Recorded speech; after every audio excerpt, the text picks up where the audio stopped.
Last night, a tornado ripped through my town, and it hit the epicenter was hit about 2.5 miles from my house, and it ended about a half mile from my house. If I were to go right up this corner, there's a subdivision that was hit, and then there was a probably about a 3 mile path of destruction that started at the London Corbin Airport, and there is an entire subdivision that there is nothing left. There's cars upside down, all the houses are just taken to the ground.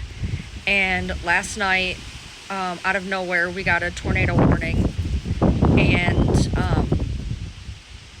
it was out of nowhere, and our phones kept going off saying that it was really really bad, and that it was going to hit a state park next to us. And our phones kept going off, and we were listening for sirens because I'm from Michigan, and we have sirens where I'm from.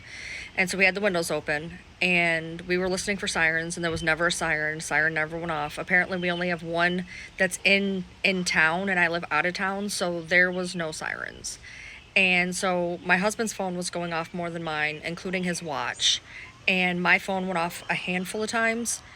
And he was sitting next to the window, and the dogs, it gotten real quiet, and the dogs started acting really weird, and he said, okay, this is it, get into the shower.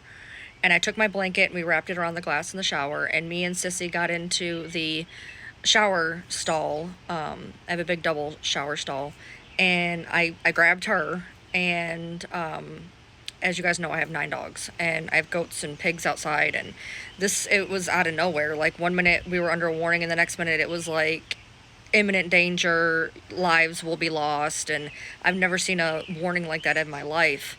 And so I grabbed Sissy. The lights had went out, there was no lights, and I got into the shower stall, and my husband put me in there. He said there was no room for him. In a total Titanic moment, there was no room for him. There was. He got in for just a second, and then he goes, oh, it must have just been the rain that I was hearing, I bet we're fine. And he looks down, and it was about 11:45, and he said, oh, well, the warning goes off at midnight, because it went off and it said midnight, and then it went to 12:30, and 12:30 actually ended up going to 1. But I found out that it actually touched down in town at 11:38 to 11:49, closest to me. So what he did here and what he shoved me in that stall for was actually the tornado. Now, as it stands right now, they're saying somewhere between 14 and 23 people are dead in my town. They're still looking. The area is just, it's decimated. I did go over there. I went through the state park, which is only about a mile and a half from my house, and it was bad. And then I didn't go back behind the airport, and so I had my husband take me back there, because we saw a little bit of damage. We didn't think it was crazy, but it's just gone. It's decimated.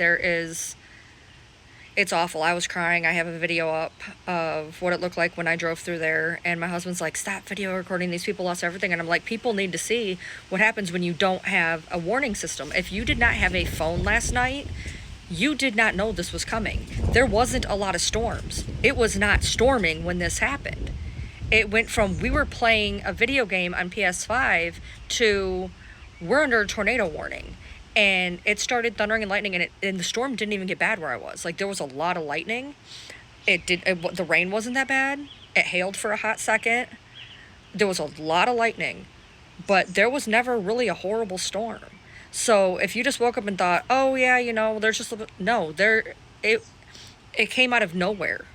And if you were lucky enough to have a phone, it did tell you repeatedly that the message that I got was really concerning.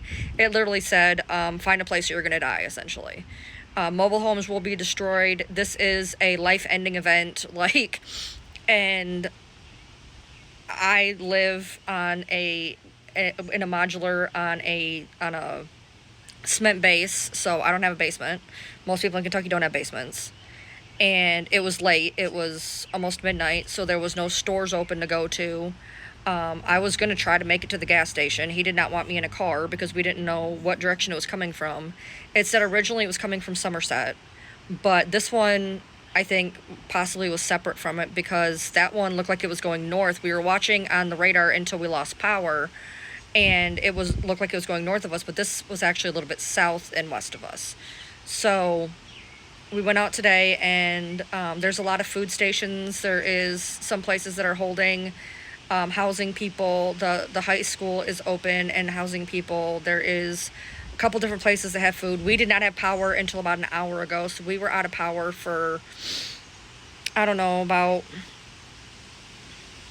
15 hours or something. We just now got power back, which I don't even care about. I did not care. I just wanted to go charge my phone up in the car. We sat in the car and charged up our phones because I was willing to not have electric. There's people who don't have houses right now, so I wasn't really too concerned about that. But I am okay. The subdivision right down the way from, I can walk to it, there was police in front of it. They weren't letting anybody in unless you lived there. So it got as close to as a half a mile from my house. And the worst of it was about 3 miles away. So it was really close and really scary, and I'm always scared of tornadoes to begin with. But if you look at the drone footage and stuff, it's like those movies you see. It's like the stuff you see on the news, and I never thought I would see it. And I saw a guy picking up sticks in his yard, and I just said, I am so sorry. Like, they were just moving brush around. There was a house, and it looked like somebody had just cut the walls, and there was a living room sitting there pristine and perfect, a clean couch, and just no walls. There was cars flipped over. There was trees through cars, trees through houses. Just everything was smashed, and I can't even imagine what those people, I mean, we have, apparently, I looked it up, and we have one tornado siren in the middle of the city, and this was outside of the city, so there was no hope. If you didn't have a phone, there was no storm really going on, there was no hope. And that is terrifying to me.